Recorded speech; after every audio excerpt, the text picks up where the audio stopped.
চলমান স্বাস্থ্য সংস্কার আন্দোলনের মধ্যেই নতুন করে উত্তেজনা ছড়ালো বরিশালে। শেরেবাংলা মেডিকেল কলেজ হাসপাতালে ইন্টার্নি ডাক্তার ও নার্সদের উপর হামলার ঘটনায় ক্ষোভে ফেটে পড়েছেন মেডিকেল স্টাফরা। আন্দোলনের জেরে মেডিকেলের প্রধান ফটক কিছুদিন ধরে যথারীতি বন্ধ আছে। আন্দোলন চলাকালীন রবিবার বিকেলে হাসপাতালের ইন্টার্নি ডাক্তার ও নার্সদের উপর হামলা এবং ইটপাটকেল নিক্ষেপের অভিযোগ ওঠে। তখন উভয় পক্ষকেই মারমুখী ভূমিকায় দেখা গিয়েছে বলে প্রত্যক্ষদর্শীদের অভিযোগ। এরই জের ধরে মেডিকেল স্টাফরা সোমবার সকাল থেকে মানববন্ধন কর্মসূচি পালন করেন এবং জরুরি ভিত্তিতে সাময়িক কর্মবিরতি ঘোষণা দেন।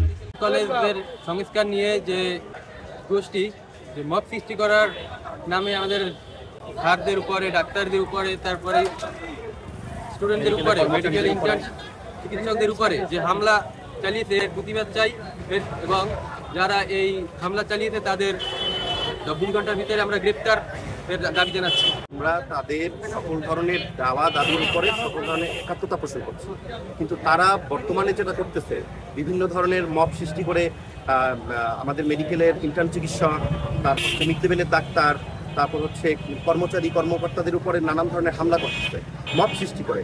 এই গতকালও একটা অপ্রীতিকর ঘটনা ঘটছে, যেটা হচ্ছে আমাদের এক মিড লেভেলের ডাক্তার, মেডিসিনের ডাক্তারের উপরে তারা অপ্রীতিকর হামলা করে।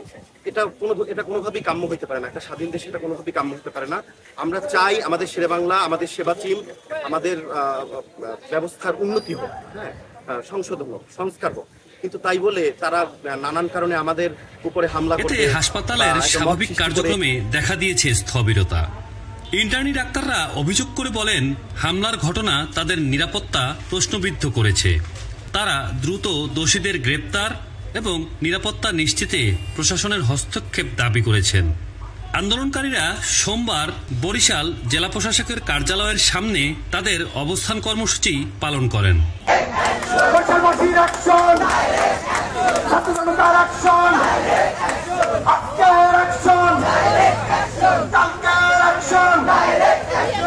আপনারা দেখছেন দৈনিক কর্ণকণ্ঠ, সবার কথা বলে।